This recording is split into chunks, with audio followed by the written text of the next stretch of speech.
nous avons encore vécu une confrontation historique entre le Real Madrid et Manchester City. Et ça, il faut bien s'en rendre compte. Mais on va commencer dès maintenant parce qu'il y a eu beaucoup de buts, beaucoup de choses dont on en parlera. Et donc, dès la deuxième minute de jeu, Bernardo Silva marque un but qui va surprendre tout le monde parce qu'il tire au premier poteau et le ne s'y attendait pas, évidemment. Maintenant, ce que j'aimerais dire, et ce qui est très important pour moi, c'est que, ok, c'est un coup de génie, ok, Bernardo, ce qu'il fait, c'est très très fort, mais ce que j'aimerais surtout prendre en compte, c'est le fait que quand tu marques la deuxième minute de jeu, le plan de jeu de l'équipe va être bousculé. En fait, ce qu'il faut se dire, c'est que City joue le match aller au Santiago Bernabéu, mais surtout le retour chez eux à l'Etihad. Et donc, ce match-là, c'est un petit peu un match où il faut surtout voir de la gestion. Tu sais que Walker et Ake sont absents, que Kevin De Bruyne est sur le banc et n'a pas joué du match.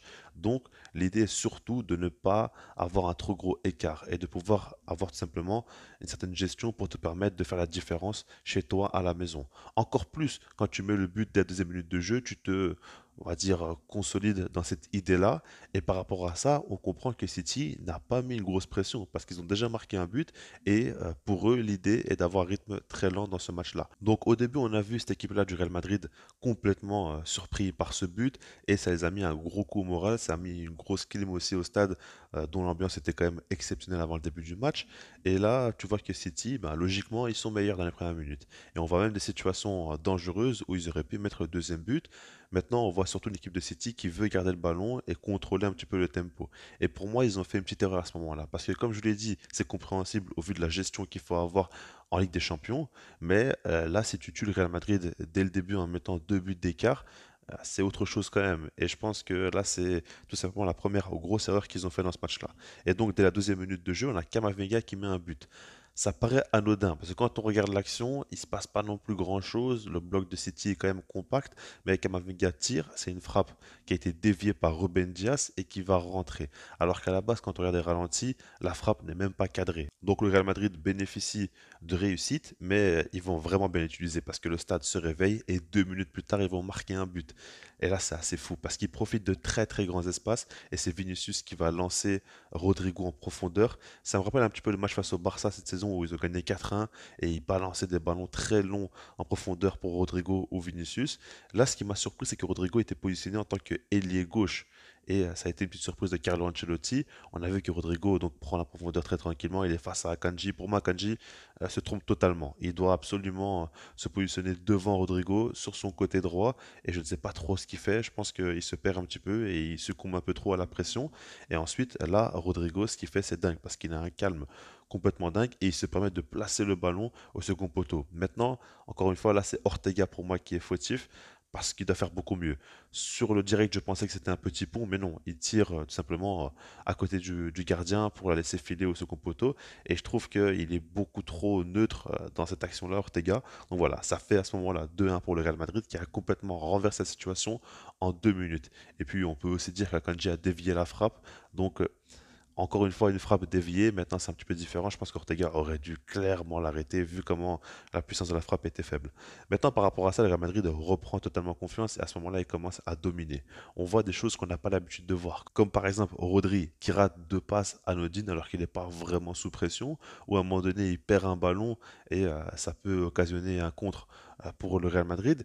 Et ça, tu comprends tout de suite que ça ne va pas parce que Rodri, c'est vraiment la plaque tournante de cette équipe-là et c'est lui qui calme souvent les joueurs, alors que quand lui il est dépassé, ben, évidemment ça complique les choses. Et j'aimerais même dire que je n'ai jamais vu Rodri comme ça, avec autant de déchets dans son jeu. C'était pas non plus énorme, mais par rapport à son standing habituel, vraiment il a été en dessous. Et puis même dans sa façon d'être, dans son non-verbal, je ne trouvais pas assez impliqué par rapport à d'habitude. Et je pense tout simplement qu'il a été un peu mis sous pression par rapport à l'enjeu de ce match, alors que ça ne lui ressemble pas. Mais en tout cas, c'est comme ça que je l'interprète. Maintenant, voilà, le Real Madrid continue à se créer des occasions. Et qu'on soit clair, hein, pour moi, ils peuvent terminer la première période avec un score de 4 buts à 1 parce qu'ils ont eu plusieurs frappes cadrées encore et des grosses situations. Rodrigo a deux grosses occasions dans la surface et ne fait pas la différence. Et Vinicius aussi a une grosse occasion en début de seconde période, hein. Ça, il faut le dire, parce qu'ils ont bien commencé la seconde période au tout début et ils auraient pu marquer au moins un ou deux buts de plus. ils n'ont pas été assez réalistes, ce qui ne leur ressemble pas. Et j'ai l'impression qu'en fait, ces deux buts marqués coup sur coup les a donné beaucoup, beaucoup de confiance et qu'ils se sont un petit peu relâchés avec le temps dans ce match-là quand ils ont vu que City n'arrivait pas trop à leur tenir tête et à mettre en place leur jeu. Donc voilà, c'est comme ça encore une fois que j'interprète. Mais en tout cas, il y a un moment donné où City commence à reprendre un petit peu la main, commence à dominer et le Real Madrid accepte tout simplement de se faire dominer, recule et donc City a un jeu de possession assez lent où il cherche la faille. Il n'arrive pas à la trouver et c'est Phil Foden qui va faire un coup de génie et là il met un but stratosphérique et c'est pas le premier cette saison, hein. Ça fait plusieurs fois qu'il lâche des boulets de canon comme ça mais avec une précision exceptionnelle et je pense qu'en termes de qualité de frappe il n'y a pas vraiment d'équivalent dans le monde du football aujourd'hui, hein, parce que sa frappe elle n'est pas non plus flottante, elle n'est pas vraiment faite avec beaucoup d'effets mais elle est on va dire oblique et elle va se loger dans la lucarne, mais c'est impossible d'arrêter ça, ça va très très très très fort et c'est extrêmement précis à la fois. C'est le rêve pour tout tireur de joueur de foot en tout cas. Donc là vraiment Phil Foden ce qu'il fait c'est de la folie, c'est de la folie. Il relance l'équipe et rappelez-vous, hein, le Real Madrid a mis deux buts en 2 minutes, Ma City va mettre deux buts en 5 minutes et c'est là qu'on comprend que c'est un match paranormal encore une fois entre ces deux équipes là. Et donc là c'est Gvardiol qui va marquer.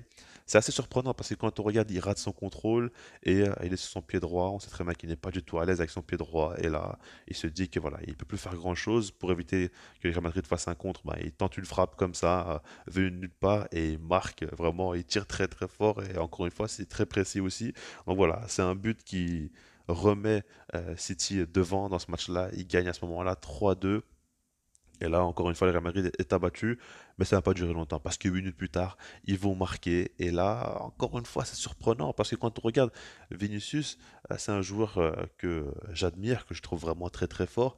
Et je trouve que c'est un joueur, souvent quand il arrive dans la surface comme ça en un contre un, il va soit tenter le dribble, soit jouer donc d'une passe extérieure du pied. Mais là, ce qu'il a fait, je ne l'avais jamais vu chez lui. Il a été très surprenant parce qu'il fait une passe second poteau déjà la prise de décision est assez surprenante dans cette situation-là où il aime briller et surtout pied gauche comme ça, il la donne parfaitement pour Valverde et puis lui il allume la cage, hein, tout simplement la frappe est magnifique. Donc vraiment c'est très surprenant de voir ça, c'est des choses qu'on n'a pas l'habitude de voir et on comprend encore une fois que c'est deux grandes équipes avec de très grands joueurs qui arrivent à se sublimer et à étoffer leur palette lors des matchs les plus importants. Donc vraiment c'est beau à voir, mais en tout cas cette affiche-là a été exceptionnelle, on a eu 6 buts et ça partait dans tous les sens, on a eu des temps forts pour les deux équipes, on a eu à chaque fois des moments où ils ne s'attendaient pas mais ils ont su briller. Non, vraiment, vraiment, c'est de la folie et c'est dur à analyser. Maintenant, moi, je pense que en soi, finalement, City s'en sort bien parce que c'est un match nul avant d'arriver à l'Etihad avec des joueurs qui vont revenir. C'est quand même une bonne chose. Maintenant, je pense qu'ils auraient pu aussi faire mieux. J'ai l'impression que Pep a eu une gestion où il voulait vraiment prendre le moins de risques possible, mais il a failli se faire avoir par le Real Madrid, qui a quand même eu de gros gros moments forts et qui aurait pu concrétiser encore plus que ça a été fait. Mais en tout cas, voilà, au niveau des joueurs, on peut quand même mentionner Erling Haaland pour moi qui a fait un match mais dramatique, hein. C'est vraiment une catastrophe ce qu'il a fait parce que il a été maintenu par Rudiger qui a fait un très gros match, hein. Rudiger, ça il faut le dire, mais Erling Haaland. Vraiment, c'est décevant parce que techniquement, on sait très bien que c'est pas non plus un grand joueur, pas du tout. Mais là, vraiment, vraiment, ça a été exagéré. Le nombre de pertes de balles qu'il a eu dos au jeu, il n'a pas eu de personnalité. Et encore, tu peux techniquement être en dessous des autres, mais au moins compense par ton physique ou par tes appels en profondeur. Et là, il a vraiment rien fait. Il n'a pas pesé sur les défenses. Pour moi, vraiment, vraiment, c'est un match choquant et il a été vraiment mauvais. Ensuite, quand on regarde les autres joueurs, ben, Bellingham, vraiment, bon, en soi, il n'a pas marqué, il n'a pas fait de passe D, donc peut-être que personne ne va en parler. Mais pour moi, il a vraiment fait un très très très très gros match, hein. Parce que le nombre d'efforts qu'il fait pour son équipe, à chaque fois les replis, les compensations, et même à chaque fois, dès qu'il y a un contre aussi, il va se projeter et il organise le jeu. Sous pression, il arrive à sortir le ballon aussi. Techniquement, c'est très fort. Il a failli marquer un but exceptionnel à un moment donné aussi. Non, vraiment, vraiment. C'est un grand joueur, hein, tout simplement, et il n'est pas à comparer avec n'importe qui. En tout cas, maintenant, quand tu regardes Vinicius et Rodrigo, il n'y a plus grand-chose à dire, hein. Moi, je pense surtout que Rodrigo, là, il a été stratosphérique. Il a vraiment, vraiment fait un gros match. Il aurait pu marquer, comme je l'ai dit, un but en plus au moins. Mais ouais, techniquement, c'est très, très fort. Comment le ballon lui colle au pied, comment il arrive à être calme quand il arrive face au cage. C'est fort, vraiment, c'est fort. Et puis, côté City, bah, en soi, Phil Foden, moi je m'attendais quand même à mieux dans la production. Maintenant, il met quand même ce but qu'on va retenir. Mais je trouve que dans ce match-là, on attend quand même plus de lui. Je pense qu'il doit un peu plus prendre le jeu à son compte et tout simplement sortir City dans des situations où ils sont en temps faible par son génie. Il l'a fait en marquant un but, mais dans le jeu, je trouve qu'il n'a pas assez pesé sur cette équipe-là du Real Madrid. Donc j'ai été un petit peu déçu personnellement, malgré tout. Après, bien évidemment, son but va énormément compter. Mais voilà, globalement, j'attends avec impatience ce match retour parce que c'est des matchs, en fait, il n'y a pas d'équivalent dans le monde du football. Quelle affiche peut vous faire plus vibrer qu'un Manchester City Real Madrid? Il n'y en a pas, tout simplement. Je vais se là-dessus, puis sinon, moi, je vous dis peace.